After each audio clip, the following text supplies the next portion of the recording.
Posso bagunçar um pouquinho aqui?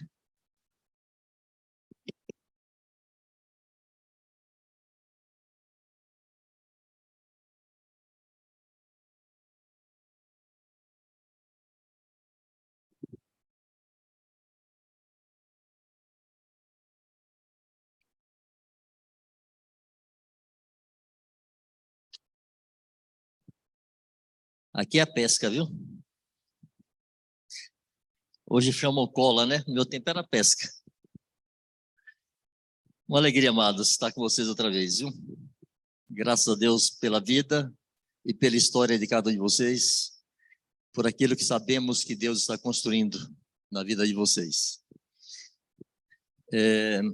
Fernando falou aqui de nossa tentativa de assistência à igreja em Brasília. Eu coloco tentativa porque, ao final, é uma tentativa mesmo, é um esforço. Mas nós temos consciência, irmãos, de duas coisas com respeito a esse serviço que chamamos de atendimento, serviço extralocal, como queiram chamar. Temos consciência de duas coisas. Primeiro, da necessidade de que isso aconteça, de que a congregação, a igreja, entenda que seus presbíteros também têm sobre si algum nível de autoridade. Da forma como os presbíteros presidem sobre a localidade, sobre a congregação e exercem autoridade aí, também se reportam a alguém, né? Nós entendemos que no reino de Deus, ninguém pode estar sem teto. Ninguém pode ter o céu como limite. E que todos nós precisamos ter alguém a quem nos reportar, a quem prestar contas, e nos esforçamos para que essa relação aconteça aqui com Brasília, no esforço de cumprir o que entendemos ser um princípio bíblico. Mesmo os apóstolos em Jerusalém, não havia ninguém que estivesse sozinho em uma função. Em todos os níveis de ministérios sempre havia alguma pluralidade. No mínimo que houvesse alguns iguais, sujeitos uns aos outros. Mas a segunda coisa de que nós temos consciência é que esse atendimento é precário. E não é só com Brasília, é com todas as cidades. Por que precário? O modelo bíblico, o modelo neotestamentário, que se expressa principalmente no ministério de Paulo, se havia uma equipe de homens itinerantes. Aquela turma que andava com Paulo, não apenas eram todos solteiros, né, até onde se conhece, ou seja, não tinha um passarinho para cuidar em casa, não tinha esposa para amar, nem filho para educar. Seu tempo não era dividido com nada, era dedicado exclusivamente ao ministério. Mas, além disso, esses homens não, entre aspas aqui, né, não pertenciam a nenhuma congregação. Eles não eram presbíteros em lugar nenhum. Eles não estavam assim definidos em um vínculo específico com determinada congregação. Era um time de evangelistas ou de auxiliares, cooperadores de Paulo, que iam para onde ele mandasse. Então, nós vemos Timóteo atuando em Corinto, atuando em Éfeso, em Tessalônica. Onde havia necessidade, Paulo mandava alguns dos seus cooperadores para lá, e eles ficavam o tempo necessário para atender às necessidades daquela localidade. Isso hoje é impossível, nós não temos esse time. Todos aqueles que exercem algum serviço que nós chamamos de extralocal, que atendem a outra localidade que não a sua, todos esses, sem exceção, estão vinculados a alguma congregação, são presbíteros em determinada localidade e têm responsabilidades ali. E todas as vezes que sai da sua cidade para atender a outra, é em detrimento da sua localidade.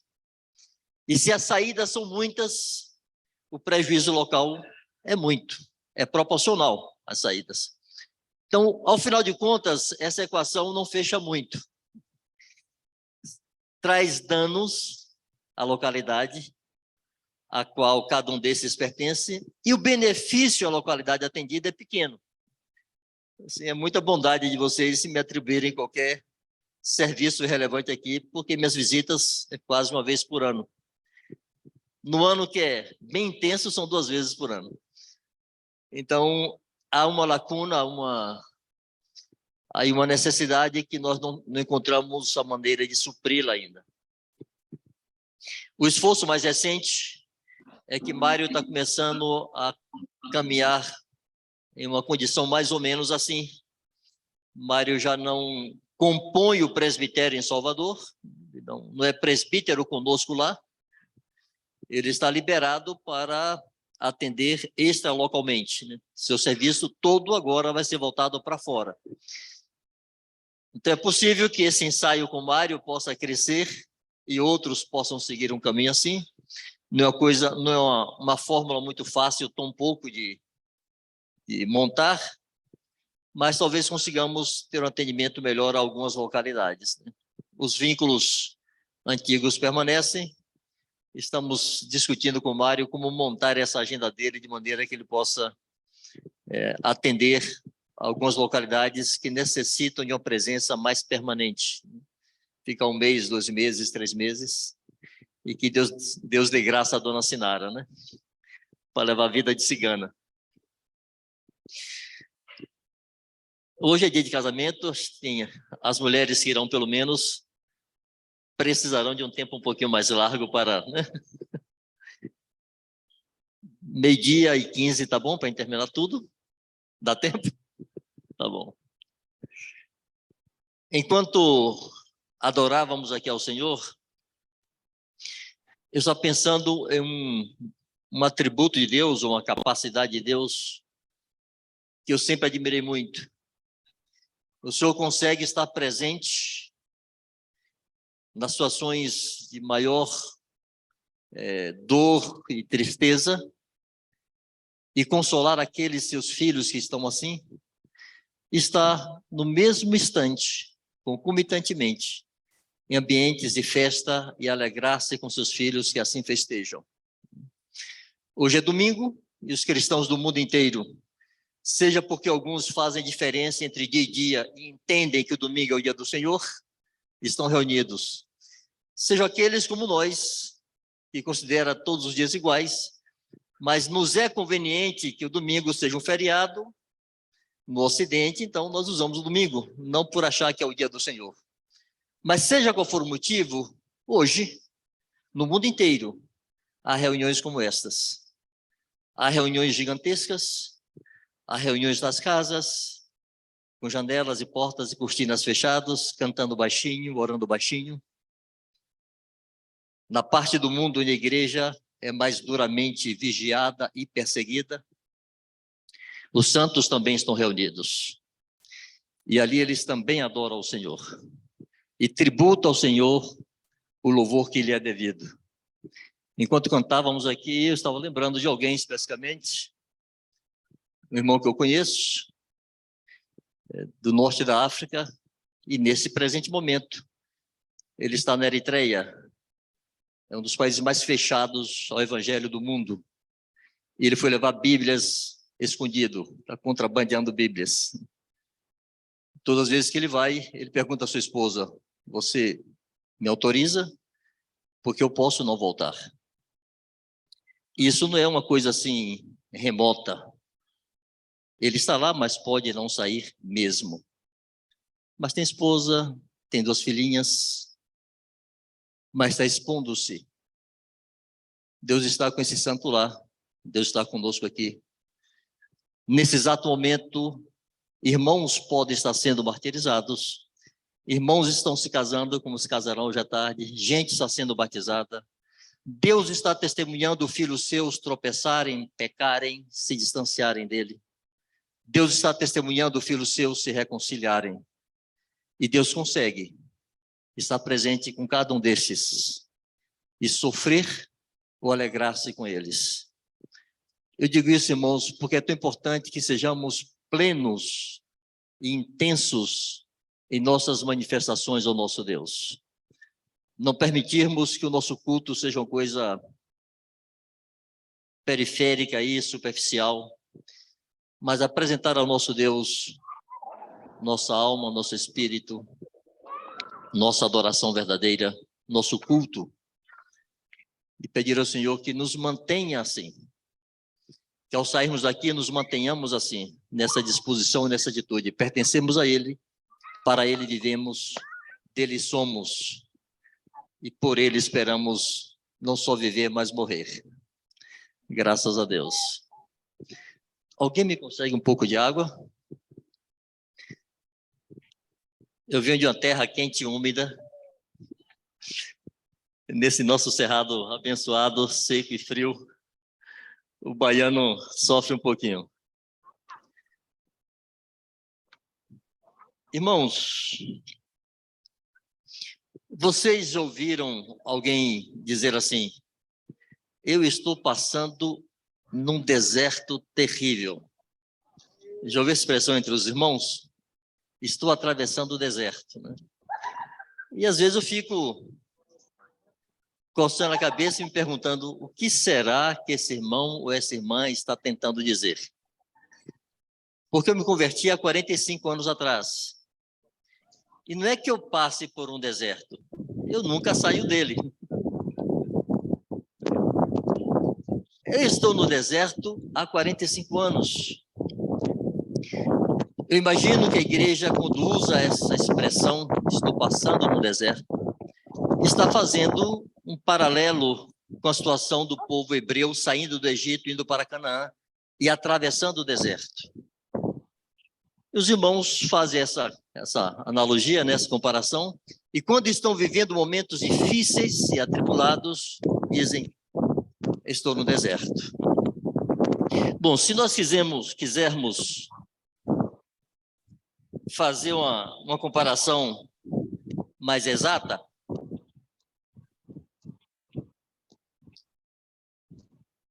nós vamos nos dar conta que nós nunca saímos desse deserto. A Bíblia usa muitas figuras do Velho Testamento e chega a usar essa expressão que o Velho Testamento, as coisas do Velho Testamento, da Velha Aliança, eram sombras das coisas que haveriam de acontecer. E é próprio que se utiliza a figura do Egito como sendo uma figura do mundo para nós, a figura de Faraó como sendo a figura de Satanás, o príncipe do mundo, e a nossa saída do mundo para a nossa pátria celestial, como a travessia do povo de Israel pelo deserto. Paulo diz lá em Colossenses 1 que ele nos libertou do império das trevas e nos transportou para o reino do Filho do seu amor. Como Deus, com braço estendido e mão forte, arrancou a descendência de Abraão, arrancou os hebreus, arrancou o seu povo do Egito para colocá-lo em Canaã, Deus nos arrancou de debaixo da potestade de Satanás e trouxe para ele. Quando Jesus chamou a Paulo para pregar o evangelho, ele disse assim: eu te envio aos gentios para tirá-los das trevas para a luz e da potestade de Satanás para Deus. Então todos nós, enquanto no mundo, estávamos sob a potestade de Satanás. E assim estão todos que no mundo vivem. Jesus se referiu a Satanás chamando-o de príncipe deste mundo pelo menos 2 vezes. Em João 12 ele disse: aí vem um príncipe deste mundo e ele nada tem em mim. Depois, mais adiante, ele disse que o príncipe deste mundo já está julgado, e refere-se a Satanás. Lá no deserto, na tentação, chamada tentação do deserto, e alguns pensam que aquela foi a única tentação que Jesus sofreu. Seguramente não foi a primeira nem a última. Jesus foi tentado em todas as coisas à nossa semelhança, desde a sua meninice até a sua morte, como todos nós somos tentados diariamente, ele também foi. Ali foi uma prova muito específica e pontual, mas nessa tentação específica, Satanás disse a Jesus, depois de ter lhe mostrado os reinos deste mundo e a glória deles, ele disse: tudo isso te darei, se prostrado me adorares, porque me foi dado, e eu dou a quem eu quiser. E ele não estava mentindo. O reino deste mundo foi confiado a ele. E nós precisamos fazer uma diferença, irmãos, entre o que é o governo de Deus sobre o universo, sobre o cosmos, sobre a geografia, na Terra, no caso, e a capacidade de Deus e o direito de Deus de se meter em qualquer governo e mudá-lo da forma que ele quiser, separa isso do fato de que este mundo é conduzido por um príncipe que é Satanás. Lá no Éden, esse governo foi trocado. Deus havia dito a Adão: crescei, multiplicai, enchei a terra, sujeitai-a e dominai-a. Adão seria o governante dessa terra, ele seria o príncipe dessa terra. Adão não passaria a sua existência no Éden, dando nome para macaco e para boi, nem plantando tomate. Ali era um ensaio. Adão iria encher a terra e governá-la e dominá-la. Assim como nós reinaremos com Cristo sobre a terra, Adão reinaria sobre a terra. Ele seria o primeiro de uma geração de santos. E Adão perdeu na sua disputa com Satanás. Assim como Jesus prevaleceu, Adão sucumbiu. E o governo que era de Adão passou para Satanás. Isso é uma realidade. A Bíblia diz que o mundo jaz no maligno. Paulo fala em Efésios capítulo 2. Eu vou ler para não gaguejar. Não tenho segurança se tenho isso bem memorizado. Efésios capítulo 2.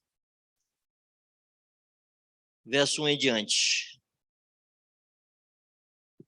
Ele vos deu vida, estando vós mortos nos vossos delitos e pecados, nos quais andastes outrora, segundo o curso deste mundo, segundo o príncipe da potestade do ar, do espírito que agora atua nos filhos da desobediência, entre os quais todos nós andamos outrora, segundo as inclinações da nossa carne, fazendo a vontade da carne e dos pensamentos, e éramos por natureza filhos da ira, como também os demais.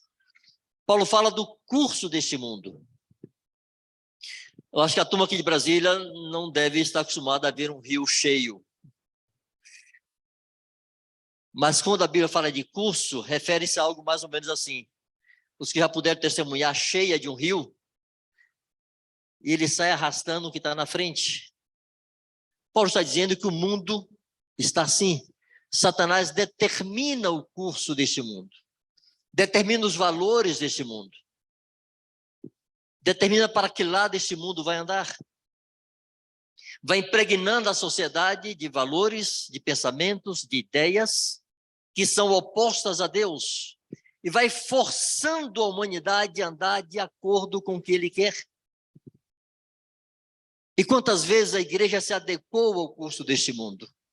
Por exemplo, até o final dos anos 70 não havia divórcio no Brasil. Nenhum incrédulo, por mais ímpio e perverso que ele fosse, poderia recasar. Então não era uma discussão teológica, não era uma discussão igrejeira, era algo que dizia respeito ao legislativo. Era conversa aqui para o Congresso Nacional. Essa lei mudou no final dos anos 70, 78, 79, não me lembro bem. Até aquele tempo havia desquite para resolver as questões de posses, de sustento dos filhos, esposa, etc. Mas na hora que o governo mudou a lei e passou a se aceitar divórcio no Brasil, a igreja começou a discutir se pode ou não pode divorciar e recasar. Mas antes não havia essa discussão na igreja. Porque nem no mundo, no caso do Brasil, se poderia recasar. Então, para que discutir na igreja? Se o incrédulo não pode recasar, o cristão muito menos. Quando muda a lei, a igreja acompanha o curso deste mundo. Outro dia eu li, estarrecido, um congresso no Nordeste, congresso evangélico, para discutir a questão LGBT na igreja. Você percebe? As leis vão forçando, os costumes do mundo vão forçando, as transgressões vão sendo legalizadas, a impiedade vai sendo referendada por leis, e a igreja vai entrando nesse fluxo, e vai seguindo o curso deste mundo. Irmãos, há um príncipe que define o curso deste mundo. Se a igreja não entender que nós não pertencemos a este mundo, que o nosso reino não está aqui, que a nossa pátria não está aqui, e que o reino de Deus, que um dia será estabelecido sobre a terra, por enquanto está dentro de nós. É uma tolice algumas igrejas acharem que o reino de Deus está sobre a terra, visível e ostensivamente, não está. Jesus disse que ele não viria com visível aparência, mas disse, está dentro de vós. E lá em Apocalipse, se não me engano, 11:15, está escrito assim, depois que toca a 7ª trombeta, o anjo proclama assim, os reinos deste mundo se tornaram do Senhor Deus e do seu Cristo. Se tornaram, é porque não pertenciam. Os reinos deste mundo, irmãos, ainda não são do Senhor Deus e do seu Cristo. Passarão a ser, mas nós somos do Senhor Deus e do seu Cristo, porque o seu reino está dentro de nós. Quando o reino de Deus for estabelecido sobre a terra, a sua vontade será feita assim na terra como no céu. Lá no céu a vontade de Deus não é questionada. Em nossa vida, a vontade de Deus não pode ser questionada. Se você questiona a vontade de Deus em sua vida, há de se perguntar, o seu reino está dentro de mim? Que o seu reino é seu governo. Quando Jesus disse, venha o teu reino, ele acrescentou, seja feita a tua vontade, assim na terra como no céu. Essa é a expressão mais prática e clara de que o reino de Deus se instalou na vida de alguém. A vontade de Deus é feita, ela não é questionada. Não é que não haja falhas, não é que não se transgrida aqui e ali, que não se tropece, mas não se questiona. Quem recebeu o reino de Deus, admite com vergonha e confessa seus erros e pecados, mas não questiona que essa seja a vontade de Deus. Assume que transgrediu. Sem vergonha se humilha e confessa, mas não questiona. Então a expressão prática do reino de Deus hoje está dentro de nós, em nosso cotidiano. Por isso Jesus disse a Paulo, para tirá-los da potestade de Satanás para Deus. Aqueles que ainda não pertencem a Cristo permanecem sob a potestade de Satanás. E é tão tolo quando fazemos projetos muito longos para a terra. Porque, amados, não somos aqui. Por isso eu digo assim, estamos no deserto. Tudo aqui na terra, irmãos, é contra nós. Satanás é contra nós. E ele é o príncipe deste mundo. Como é que Satanás expressa a sua oposição a nós?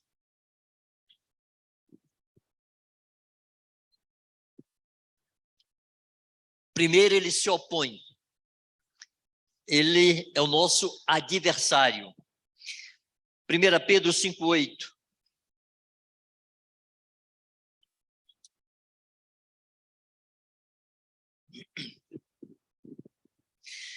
Importante lembrar que essa parte específica aqui da carta de Pedro se dirige de maneira muito objetiva e direta aos jovens. E a partir do verso 5, do verso 1 ao verso 4, Pedro está falando aos presbíteros. Do verso 5 em diante, Pedro está falando aos jovens. Isso é interessante que os jovens depois lessem do 5 até mais à frente, mas nos deteremos aqui no verso 8. Sede sóbrios e vigilantes, não baixe a guarda. O diabo, vosso adversário, anda em derredor como leão que ruge, procurando alguém para devorar. Irmãos, você acha que o diabo só faz isso quando você está no que você chama de deserto? Ou ele faz isso todos os dias? Algum dia que o diabo não esteja ao teu derredor e ao meu derredor, buscando ocasião para nos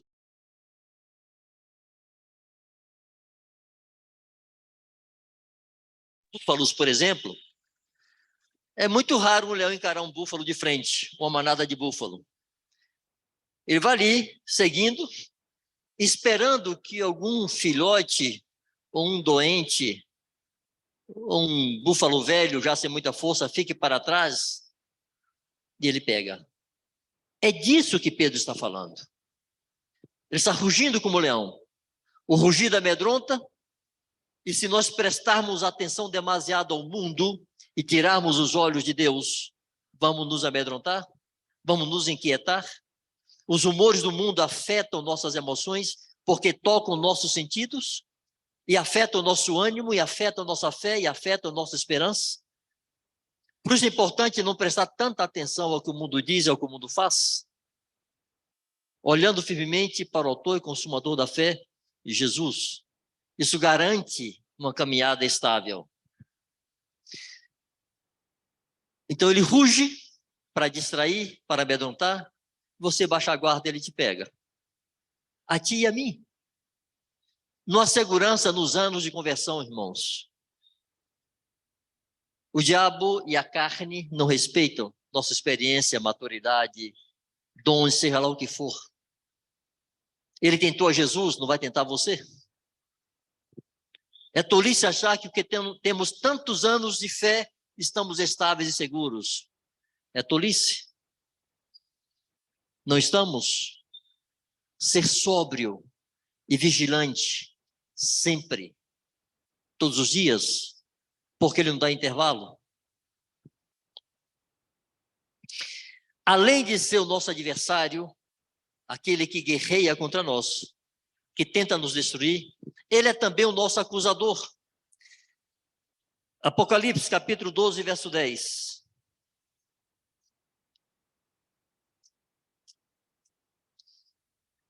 Então ouvi grande voz do céu proclamando: agora veio a salvação, o poder, o reino do nosso Deus. Outra vez, veio o reino.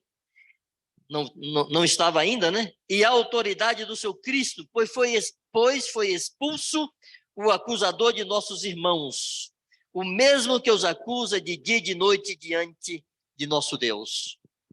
Irmãos, nada é mais destruidor para o ânimo e a sobriedade de alguém do que a acusação. Nada corrói mais a nossa alma do que a acusação. A acusação abate, a acusação traz à lembrança a culpa, a acusação aponta para a condenação.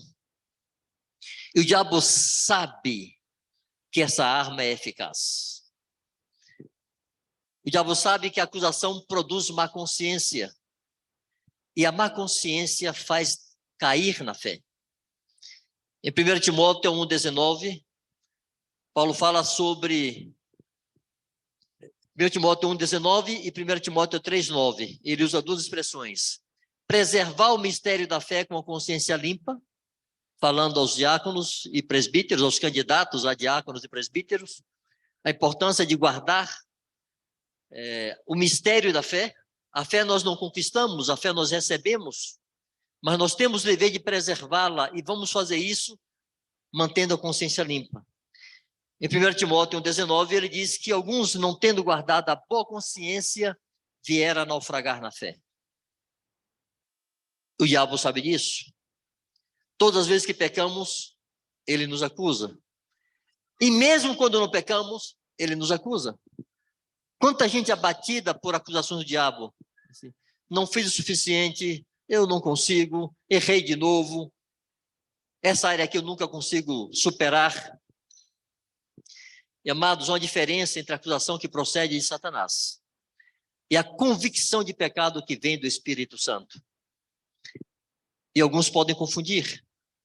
Uma maneira simples de discernir entre uma coisa e outra é que sempre, invariavelmente, todas as vezes que o Espírito Santo de Deus que habita em mim e você nos convence de nossos pecados e tropeços, ele aponta para o Cordeiro. Ele aponta para a cruz. Há uma tristeza que é segundo Deus, que produz arrependimento para a vida e aí ninguém traz pesar. E a tristeza segundo o mundo, que produz morte. Satanás, com suas acusações, ele tenta produzir isto. Uma tristeza segundo o mundo. Apela para a nossa justiça própria, que é trapo de imundice. E tenta nos convencer que nós não conseguiremos e nos abate. O Espírito Santo nos aponta os erros, mas ele não o esfrega em nossa cara simplesmente. Se nós não tivermos consciência de nossos erros, nós não conseguimos nos arrepender. O Espírito Santo induz o arrependimento e aponta para a cruz. E todas as vezes, amados, que tropeçamos e outra vez recebemos o perdão de Deus, eu não sei o que acontece com vocês. Comigo há uma mistura de vergonha, tristeza e uma gratidão enorme. E eu sempre me pergunto, Deus, por que você fez isso de novo? Por que você me recebe outra vez? Por que você me perdoa outra vez? Irmãos, vai gerando o temor de Deus. Todas as vezes que o Filho de Deus tropeça e é perdoado, renova em seu coração uma definição de ser agradável a Deus, de não voltar a entristecer o Espírito de Deus. E quando calamos esse apelo do Espírito Santo, nós vamos cauterizando a nossa consciência e perdendo a capacidade, gradativamente, perdendo a capacidade de responder à voz do Espírito Santo. Mas o diabo não apenas é nosso adversário, mas ele é nosso acusador. E ele está fazendo isso todos os dias. Aqui diz que os acusa de dia e de noite. É incessante.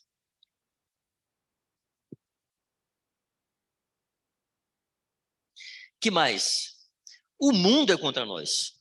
Já falamos disso aqui antes.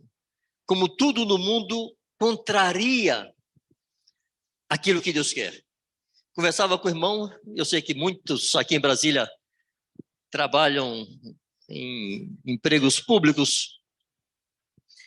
Um desses santos aqui, entre vocês, que trabalham em um ambiente assim, disse que no seu departamento lá, na instituição onde ele está trabalhando, já está se amadurecendo a imposição a que todos os funcionários usem todes. Não pode ser todos e todas, é todes. Aí o discípulo fica naquela, faço o quê? É lícito? Não é lícito? Vai dar para enfrentar isso? E se eu perder meu emprego, será que não dá para eu dar uma voltinha daqui, uma voltinha dali? Como é que eu faço? Irmãos, gradativamente, as leis nos colocarão contra a parede. Em algum momento teremos que optar. Aquilo que parecia uma coisa tão distante, lá nos países declaradamente comunistas, como a Eritreia não é um país muçulmano, está cercado de países muçulmanos, mas é uma ditadura comunista.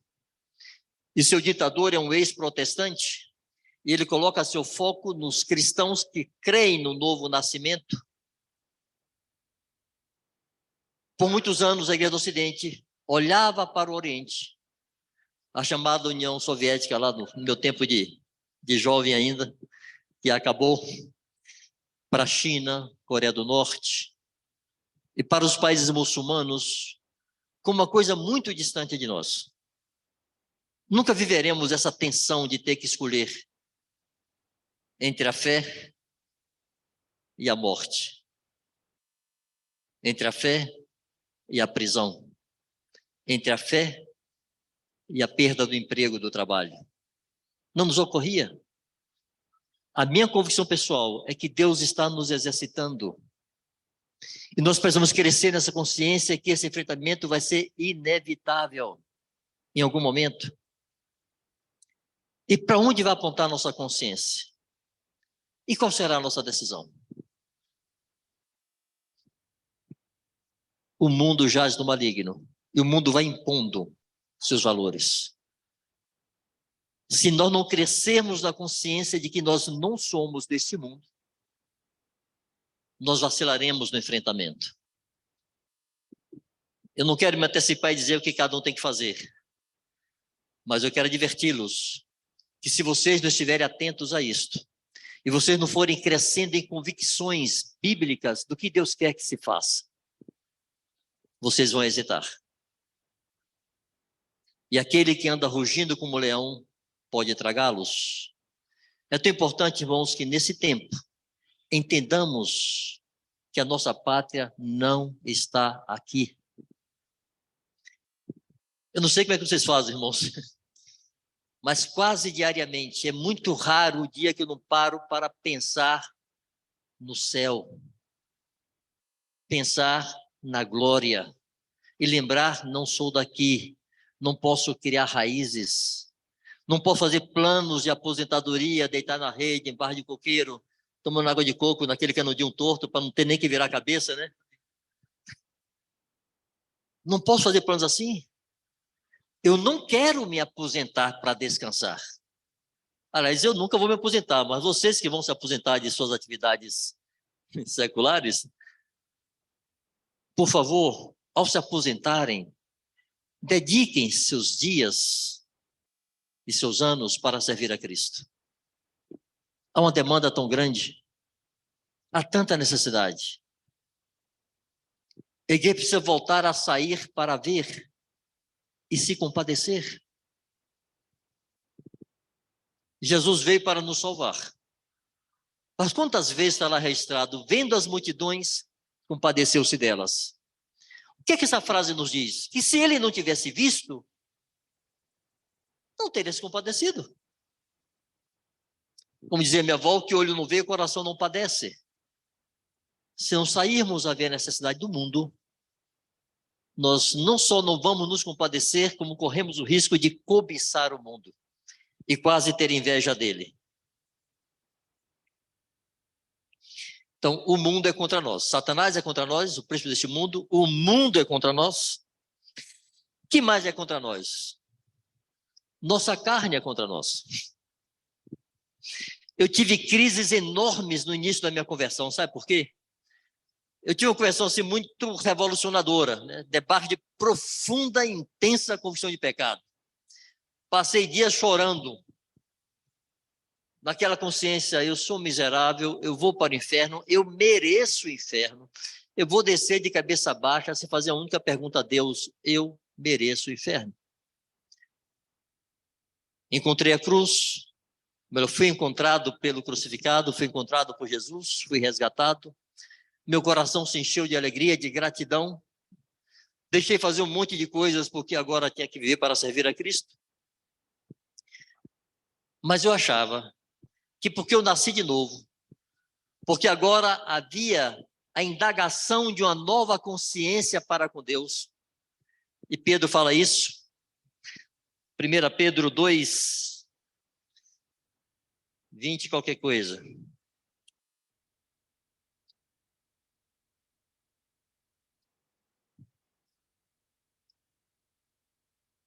Desculpe, 1 Pedro 3.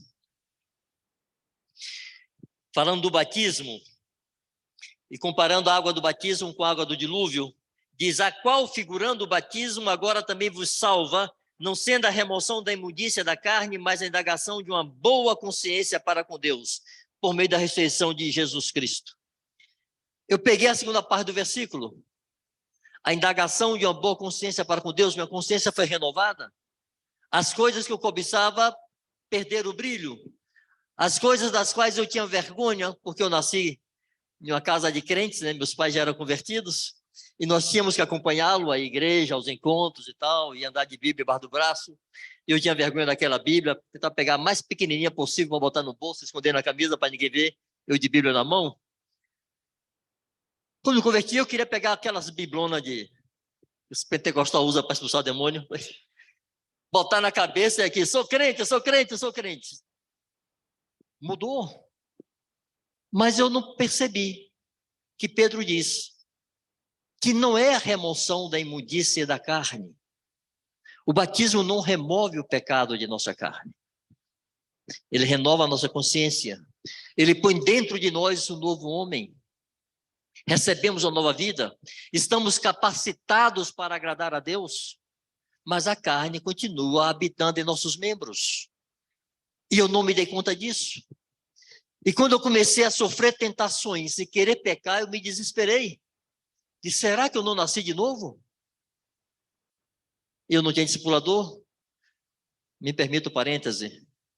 Aqueles que estão sendo discipulados, valorizem o esforço daqueles que estão tentando formar vocês, e instruir vocês, e corrigir vocês, e fazer um depósito dos céus na vida de vocês. Bem-vindo, Bernardes. não tratem como coisa de menor valor. Vocês não sabem as aflições que eu tive no início da minha fé, simplesmente por não ter ninguém que abrisse as Escrituras e me ensinasse os princípios elementares do Reino de Deus. Que me falasse da minha nova realidade em Cristo. Que me falasse isso, que o pecado segue habitando em minha carne. Eu gastei dias, meses, me debatendo com Gálatas, com Romanos, para entender esse negócio dessa carne que não me larga, até me dar conta que ela não me larga. O pecado está aqui. Habita nos meus membros. Paulo fala que ele, com a sua mente, é escravo da lei de Deus, está lá em Romanos 7. Mas ele descobriu nos seus membros outra lei que o faz escravo do pecado. Irmão, não é um impulso, não é uma influência, é uma lei. Para nós não pecarmos, nós precisamos estar e andar no Espírito. Ninguém faz força para pecar. Alguém aqui se esforça para ser tentado, sim. Nunca mais uma tentação, acho que eu vou querer ser tentado hoje. E vai atrás do pecado? Alguém faz isso? Não. Esse trem nos arrasta. Contraria nossa mente, contraria nosso coração, contraria nossas definições e nosso compromisso com Deus. Tenta confundir a nossa consciência. Se impõe. Se apresenta. E ficamos ali naquela meia embreagem louca, vai, não vai, o que é que eu faço agora? Jesus me ajude. Todos os dias. Em alguma área de nossa vida, nós somos expostos à tentação. Inveja, ciúme, competição, orgulho, avareza, impureza, tudo que é área que diga respeito ao homem natural. Irmãos, essa carne é contra nós. Vamos ver o que a Bíblia fala sobre a carne? Eu estou há 45 anos brigando com essa infeliz, então precisamos conhecê-la bem, para não baixar a guarda. Eu não sei, talvez não precisemos ler todos os textos. Ou vocês preferem ler? Vamos ler, né? Bíblia não faz mal para ninguém, né? A carne não se converte. A carne não vai se converter. No nascimento é no espírito. Nosso espírito foi vivificado. A carne permanece como ela está. Romanos, capítulo 8.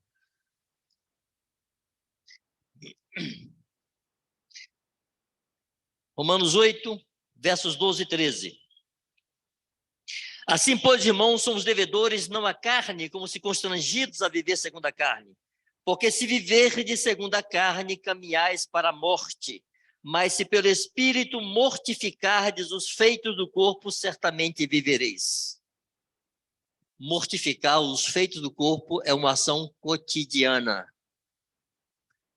Quer ver uma coisa que pega muito filho de Deus? Aquele sofisma de que se eu não estou sentindo vontade, então não é espontâneo, então não é legítimo. Eu não quero perdoar meu irmão. Ele é muito chato, ele me ofendeu de maneira muito terrível, não quero perdoar ele não. E se eu perdoar, eu não estou sendo verdadeiro, porque eu quero esganar ele. Como é que eu vou perdoar um infeliz que eu quero enforcar? Irmãos, a tua carne nunca vai querer fazer o que é bom. Imagine, hein? Sujeito andando na rua, passa uma mulher que lhe chama atenção, assim, estou com vontade de olhar. Mas se eu não olhar, é hipocrisia, porque se eu quero olhar, como é que eu não vou olhar? É assim? É hipocrisia? Não. O que é negar a si mesmo? Negar a si mesmo. Eu quero ir para a esquerda, e o Espírito disse, não. Então eu vou para a direita, contrariando a minha carne, contrariando minhas inclinações naturais. O sujeito me dá um bufete do lado esquerdo, eu quero enfiar a mão no nariz dele, você diz, olha, dê a outra face. Se você tiver a chance de tomar um tapa e dizer, você pode dar outra? Nunca tiveram, não? Ali não é linguagem figurada, não, irmãos. Isso pode ser expresso em uma série de situações em que tenhamos que negar a nós mesmos. Mas Jesus está falando de uma realidade. Se te bater de um lado, oferece o outro. Tomou tua capa da túnica. A nossa carne nunca quererá agradar a Deus e não é hipocrisia contrariá-la. Quando Jesus disse, quem quiser vir após mim, a si mesmo se negue. Negar a si mesmo é contrariar a vontade, a nossa própria vontade. Vocês acham que Jesus queria ir para a cruz? Ele foi feliz, saltitante, indo para a cruz?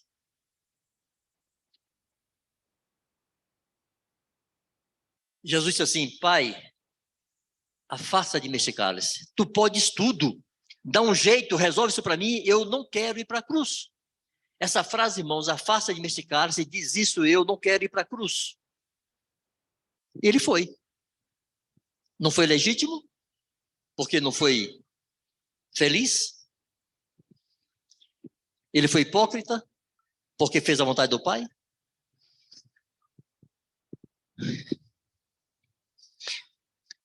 Colossenses 3, de 5 a 11.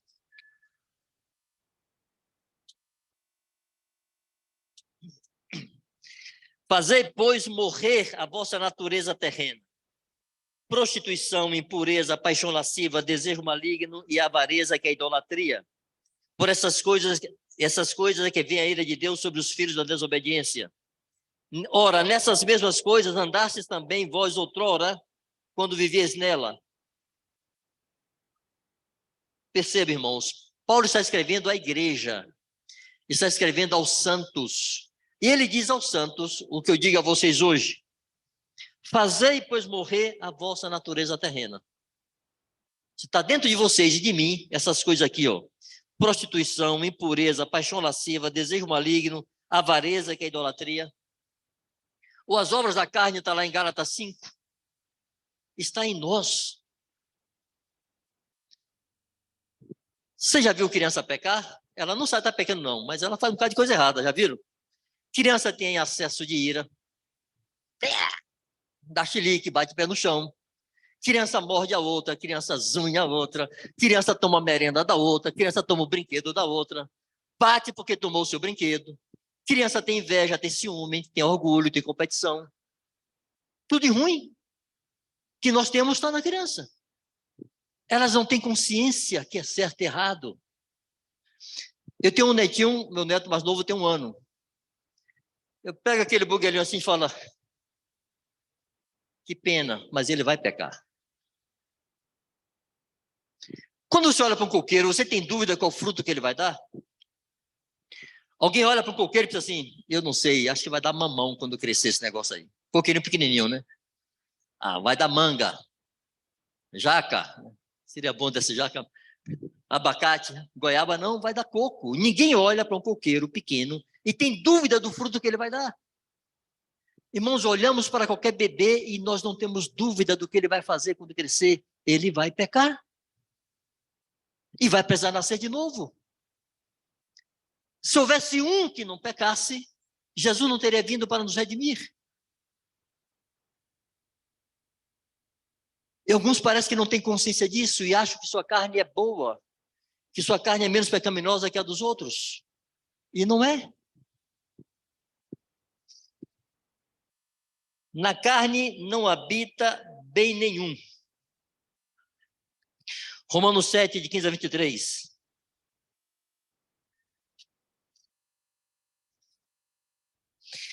Porque nem mesmo compreendo o meu próprio modo de agir, pois não faço o que prefiro e sim o que detesto. Ora, se faço o que não quero, consigo com a lei que é boa. Nesse caso, quem faz isso já não sou eu, mas o pecado que habita em mim. Porque eu sei que em mim, isto é, na minha carne, não habita bem nenhum. Pois o querer o bem está em mim, não porém o efetuá-lo. Na carne não habita nada de bom.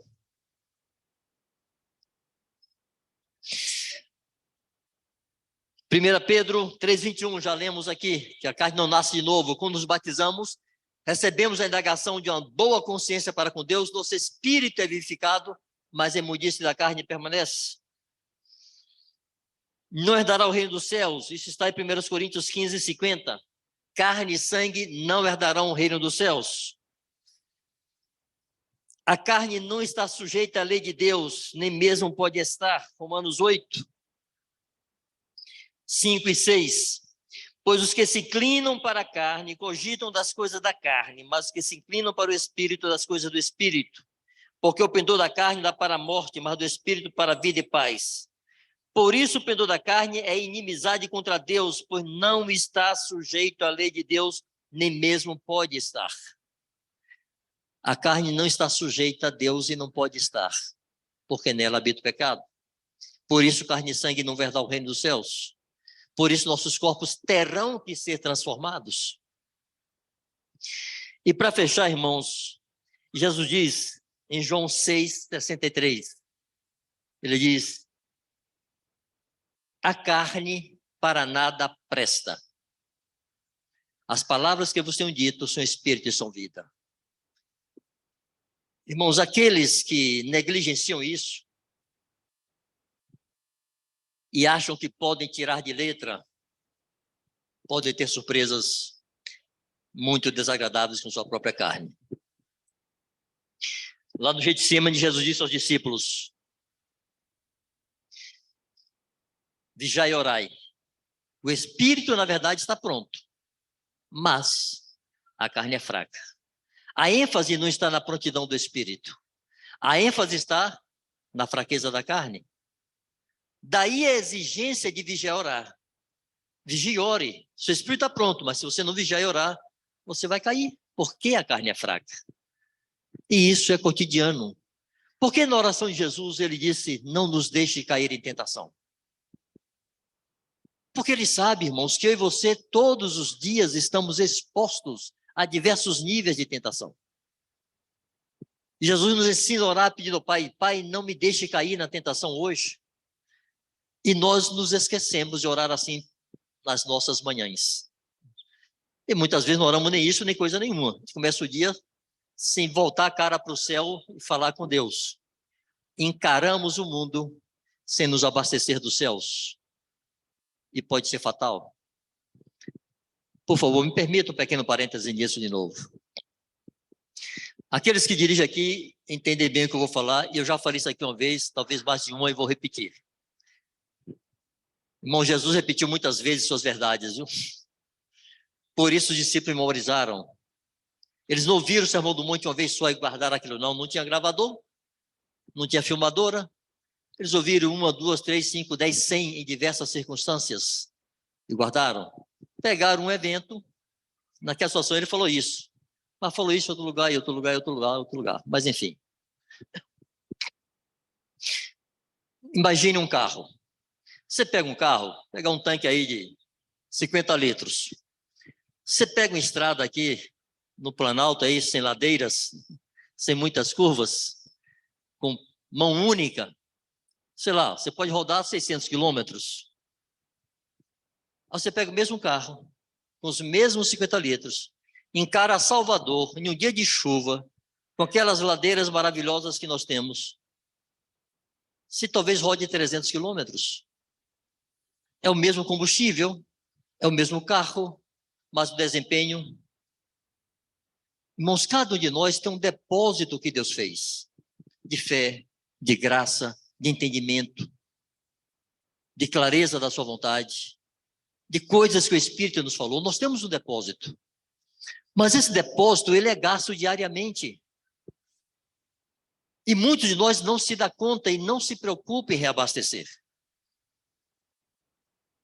Por exemplo, o sujeito vem num carro, ele está deprimido, coitado, com vontade de morrer. Debruçado sobre o volante ali, lamentando a vida. Aí o ponteirinho aponta reserva de combustível. O que é que ele faz? Encosta no posto, deprimido como está, bota aí R$100. O sujeito abastece. A sua depressão não lhe impede de abastecer seu carro, mas o impede de orar. O sujeito está irado, com vontade de botar fogo no mundo, dando murro no volante, xingando do presidente Algari da sua rua. Alarmou nível baixo, ele encosta para abastecer. Xingando, esbravejando, ele encosta. Mas quando estamos bravos, nós não paramos para orar. O sujeito está feliz, cantarolando aqui, vai no volante lá, cantando tudo que é música que lhe ocorre, alamão nível baixo, ele encosta para abastecer, feliz da vida, ele enche aí. E nós que estamos muito felizes também não oramos. Nós não temos o hábito de reabastecer esse depósito que Deus faz. E somos expostos a um mundo que é contra nós, a uma carne que é contra nós, e a um príncipe do mundo que é contra nós. E muitas vezes falhamos porque não temos recursos acumulados. Bom, há recursos que Deus nos dá, irmãos, para atravessarmos esse deserto. Não se esqueçam que estamos falando do deserto. Se lembrem que aquele povo lá no deserto, houve algumas manifestações sobrenaturais de Deus, de milagres espetaculares. A água a sair da rocha, as codornizes que chegaram. Havia algumas coisas assim muito espetaculares. Mas se você pegar lá, Êxodo, Levítico, Número e Deuteronômio, você vai ver que naqueles 40 anos, seguramente, não houve 40 milagres grandiosos ali não. Nem era um por ano. Mas o desconforto do deserto foi diário. Houve manifestações de Deus, de suprimento, de provisão, de socorro. Como há conosco em nosso deserto, Deus se manifesta, Deus supre, Deus provê, Deus socorre. Mas, irmãos, a maioria dos dias são difíceis. Por que estamos nesse deserto? Alguns milagres que eram permanentes lá, e são permanentes conosco. Mas aqueles milagres que eram permanentes lá, já não eram vistos como milagres por aquele povo. Ninguém achava mais que era um milagre o maná cair do céu todo dia. Primeiro dia quase se mataram para poder pegar muito para guardar para o dia seguinte. Mas depois de um tempo disseram, nos deixa comer esse pão vil. Já não era um milagre. Já não impactava, já não mexia com os sentidos. Havia uma nuvem que guiava de dia, uma coluna de fogo que guiava de noite, era um milagre permanente, diário. Mas ninguém se incomodava mais com aquilo. Como nascer do sol, o pôr do sol, a estrela da manhã, já não impacta ninguém, só os mais românticos. Cadê Vitor? Vitor, eu e outros que gostam de ver essas coisas. A maioria já não dá bola, o sol se põe, o sol levanta e... Qual é o problema? Todo dia tem. Eu gosto de ver, mas a maioria não gosta não. Já não era milagre ter aquela nuvem, aquela coluna de fogo ali. As roupas não se estragavam, nem a sandália dos pés. Mas também já não tinha cheiro de milagre. Irmãos, Deus tem intervenções sobrenaturais na nossa vida. Não são cotidianas e não devem ser. E não precisam ser. Quem precisa de milagre visível, impactante para crer, vai exigi-lo todos os dias e quando não tiver, tropeça e se desvia e vai embora. Mas nós temos milagres permanentes.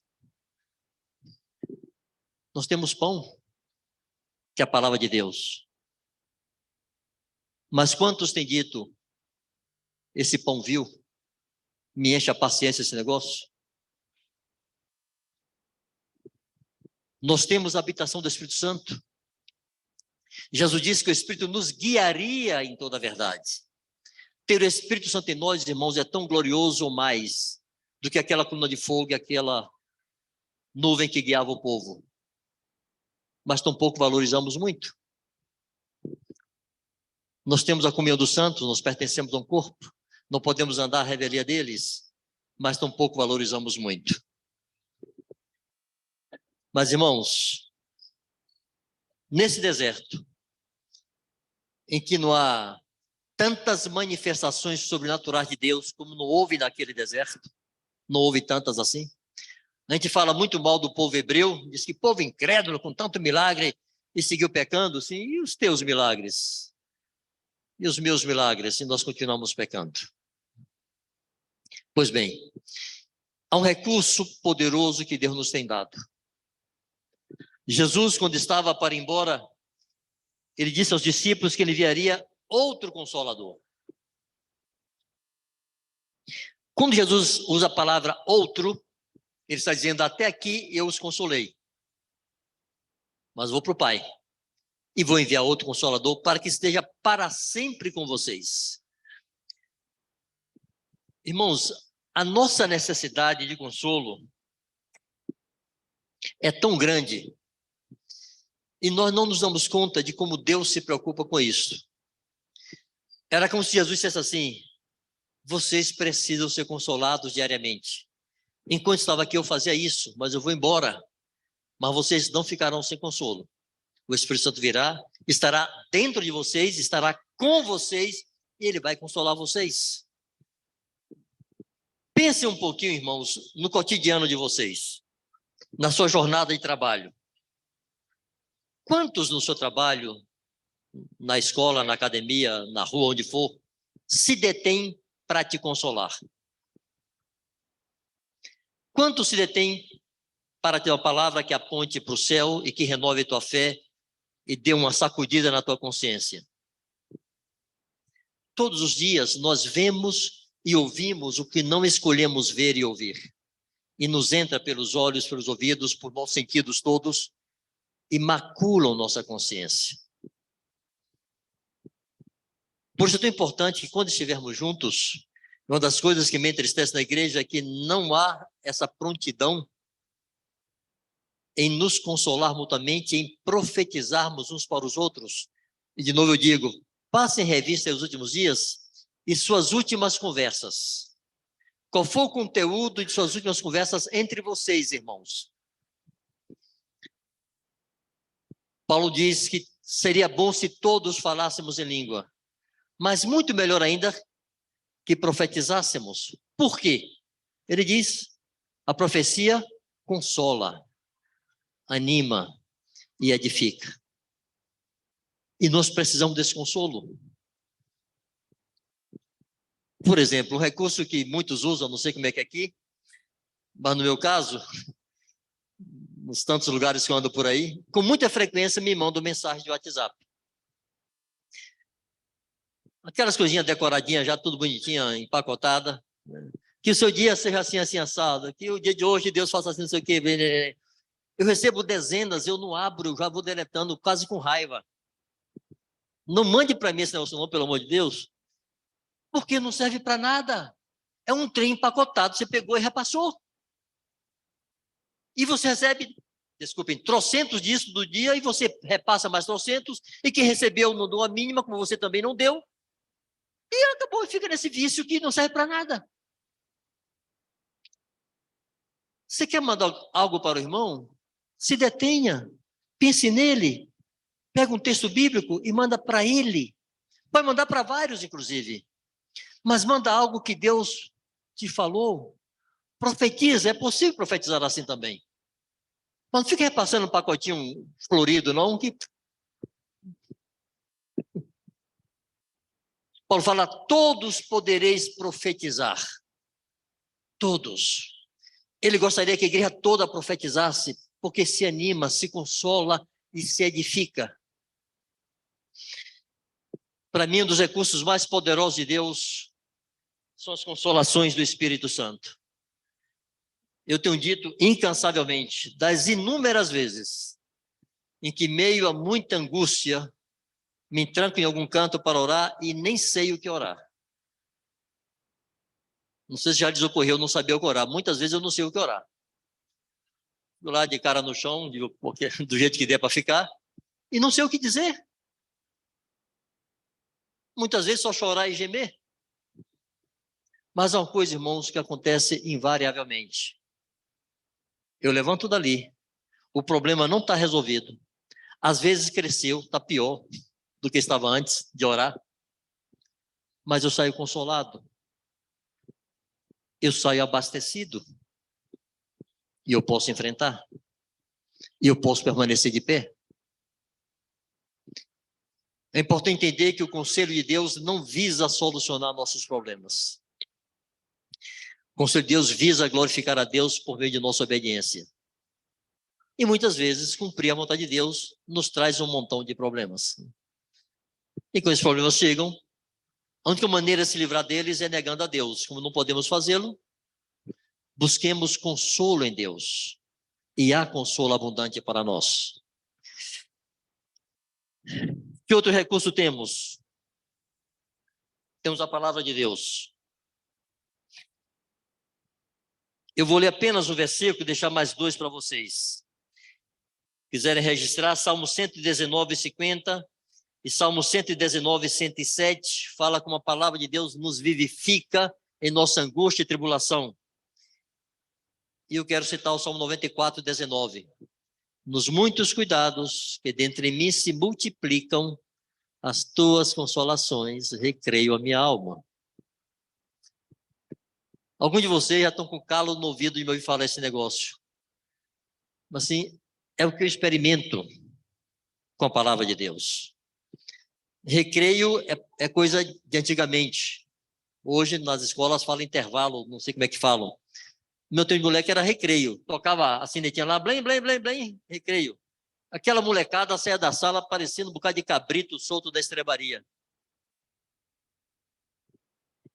Quando muitos cuidados se multiplicam dentro de mim, irmãos, é isso que acontece quando eu tomo da palavra de Deus. A minha alma é recreada.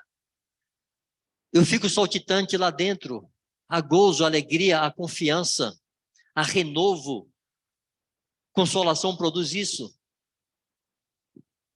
Deixa a nossa alma recriada, mesmo em meio a situações muito difíceis e constrangedoras. Eu estou dando uma corrida porque já estou quase vencendo o horário que eu prometi terminar. O outro recurso que Deus tem para nós no meio desse deserto é a sua igreja. Já citamos algumas coisas sobre isso aqui. Eu queria destacar dois textos que são quase um mantra para mim nesse assunto. Colossenses 3,16. Habite ricamente em vós a palavra de Cristo. Tornou-se tão comum que a gente já pronuncia isso de cor, de cabeça, sem nos deter nele. O habitar ricamente tem um propósito, irmãos. Não é habitar para estar ali. Nós não somos banqueiros. Os banqueiros acumulam riquezas. Nós somos dispenseiros. E os dispenseiros repartem. Para que necessitamos ter a palavra de Deus habitando ricamente em nós? Instruí-vos e aconselhai-vos mutuamente em toda a sabedoria. Se você não tem esse depósito, você não pode se aconselhar e se instruir mutuamente. Se você tem e não usa para isso, não serve para muita coisa. Deixa habitar. Faça habitar. Empenhe-se por fazer habitar em você essa palavra. E isso, irmãos, exige um mínimo de disciplina. Aqui tem um bocado de concursados, né? Vocês se lembram da disciplina que vocês tinham para se dedicar aos estudos antes do concurso? Pega 1/10 disso e aplique para conhecer a palavra de Deus. 1/10 dessa disciplina de tempo que você tinha para fazer o concurso. E se encha dessa palavra. Nada impede que seja assim. Deus disse a Josué, irmãos, Josué iria entrar na terra de Canaã, tomar posse daquela terra, na base da espada, tinha guerra cotidianamente, um povo complicado que ele ajudou Moisés a atravessar aquele deserto. Mas Deus pega esse homem, que era um governante, era um líder, era um guerreiro, era um profeta, era tudo ao mesmo tempo, diz, medita no livro da lei dia e noite. Para guardar, para fazer conforme está ali. Irmãos, o pobre do Josué só tinha de Gênesis a Deuteronômio. Só tinha isso. E tem gente aqui que detesta ler Levítico, porque é muito chato, porque tem um bocado de genealogia e tem detalhe de um monte de coisa que assim, para que eu quero saber disso? Mas era isso que Josué tinha. E Deus disse, medita dia e noite para guardar e fazer conforme está ali. E eu serei contigo. E nós temos essa abundância de riqueza. E nós somos animados a nos debruçar e nos encher dela. Há consequências. Contar uma historinha para vocês, que alguns também já ouviram. As histórias são repetidas. Eu era novo convertido, reunia em uma igreja batista, e tinha lá uma irmã seminarista, estava fazendo curso, fazendo estudo bíblico com jovens. Ela trouxe lá um assunto, que eu não me lembro qual era, e abriu para participações. Eu todo animado, recém-convertido, todo cheio de fogo, levantei, falei um monte de coisa. Ela me olhando. Falei mais do que a boca, sentei. Ela disse, quando estamos cheios da palavra, a gente abre a boca e sai a palavra. Quando estamos cheios de nós mesmos, a gente abre a boca e acontece isso aí. Pois é. Nós decidimos se nos enchemos ou não nos enchemos. E nós podemos nos impor uma disciplina mínima. E me dá vexame quase apelar à igreja que faça uma disciplina mínima. Eu quase sinto vergonha. Porque é sua vida, é sua fé, é sua consciência, é a sua santidade. É você ser apto ou não para edificar, abençoar, socorrer, pregar, resgatar perdidos. E nós podemos fazê-lo.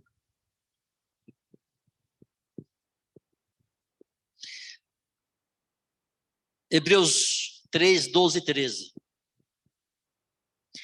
Irmãos, jamais aconteça haver em qualquer de vós. Olha as expressões assim, fortes que o apóstolo usa. Jamais aconteça haver em qualquer de vós, ou seja, em nenhum, perverso coração de incredulidade que vos afaste do Deus vivo. Há um risco. Coração incrédulo, o apóstolo chama de perverso e vai afastar do Deus vivo. Se a fé vem por ouvir a palavra de Deus, irmãos, a incredulidade vem por ouvir o mundo. E você não escolhe ouvir o mundo. Você ouve todos os dias. A palavra de Deus você tem que escolher. O mundo que você não escolhe ouvir e ouve vai produzir incredulidade. Um perverso coração de incredulidade que vai te afastar do Deus vivo. A palavra de Deus você tem que escolher para te aproximar de Deus. A fé vem por ouvir a palavra de Deus. Aí ele dá o antídoto, ou a vacina, ou, enfim, para prevenir ou corrigir. No verso 13. Ao contrário, exortai-vos mutuamente, se animem mutuamente, todos os dias, durante o tempo que se chama hoje, a fim de que ninguém seja endurecido pelo engano do pecado.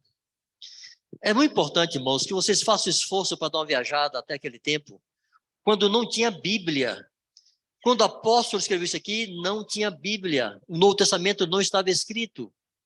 Pouquíssimos na igreja tinha o Velho Testamento.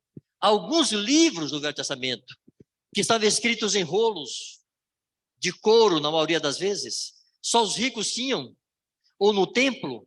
Não era coisa fácil e acessível. E como é que esse apóstolo parece que é tonto? Diz para o povo, habite ricamente em vós a palavra de Cristo. Que tarefa esquisita. Como é que eu vou fazer habitar em mim um trem que eu não tenho acesso direito? Vocês têm Bíblia no celular, tem vídeo de tudo que é coisa, acesso à palavra que quiser, sobre o que quiser, a hora que quiser. E não o fazem. E aquele povo não tinha nenhum desses recursos, nem Bíblia tinha, e o fazia. Sabe por que eles se exortavam tanto? Era maneira de tornar conhecida o pouco que ouviam. Não tinha facilidade de... Hoje ninguém usa mais papel e caneta, né? Vai que não. Não tinha nem papel e caneta para estar ouvindo um sermão de Paulo e anotando, como vocês fazem. Não tinha isso não. Tinha que gravar na cabeça, prestar atenção. E depois reproduzir, enquanto o outro repetir, enquanto o outro repetir, enquanto o outro repetir. Parece uma vida louca, mas era assim que eles se sustentavam. Eu li relatos sobre distribuição de Bíblias na China nos anos 80, quando a missão Portas Abertas fez entrar na China clandestinamente 1 milhão de Bíblias. Eu li relatos das aldeias onde havia irmãos, como eles separavam as folhas e distribuíam entre famílias. Ficava uma epístola lá de Paulo, ficava tantos dias na casa de alguém para copiar e passar para outro e copiar. Habite ricamente em vós. Se essa palavra não habitar em vocês, vocês vão tropeçar. Se não habitar em mim, eu vou tropeçar. A palavra é viva e é eficaz. Ela que confronta a nossa consciência. Ela que produz fé. É ela que nos julga. Ela que nos instrui. É a sabedoria eterna de Deus colocada à nossa disposição para garantir que chegaremos até Ele. 12:18. Encerro dizendo assim, irmãos. Não imagine que de vez em quando você passa no deserto. Você está no deserto. Até o nosso Senhor voltar, ou até a morte nos encontrar, estamos no deserto.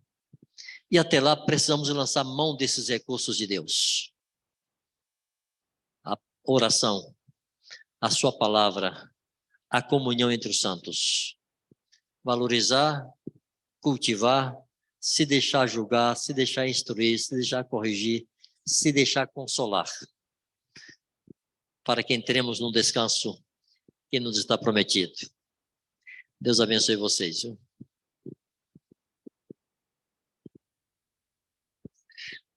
Passar o bastão aqui para o meu amigo Maurício.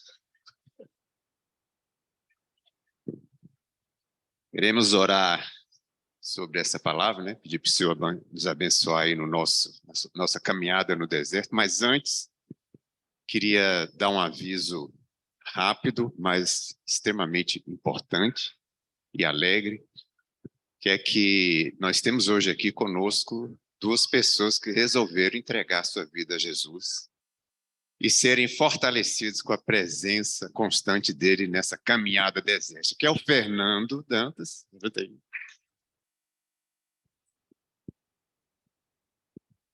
e o Hugo.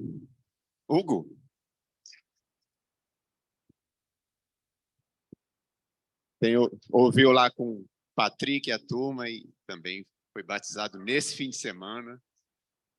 Ficamos alegres, que o Senhor abençoe vocês, né, que vocês contem também conosco na caminhada de vocês, tá bom? Mas vamos orar, né? Querido Deus, obrigado mais uma vez por podermos estarmos juntos, por podermos ser edificados com a Tua palavra, Senhor.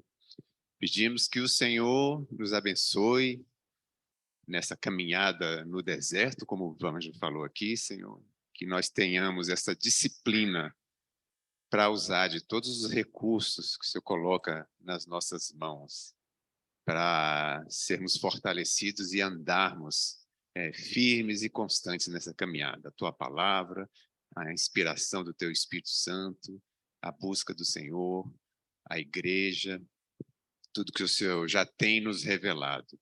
Ó Deus, aumenta-nos a fé, nos fazes diligentes, Senhor, pessoas com disciplina para sempre te buscar, Senhor, e assim enfrentar as tentações e seguir em frente. Em nome de Jesus. Amém. Senhor abençoe a todos. Até mais.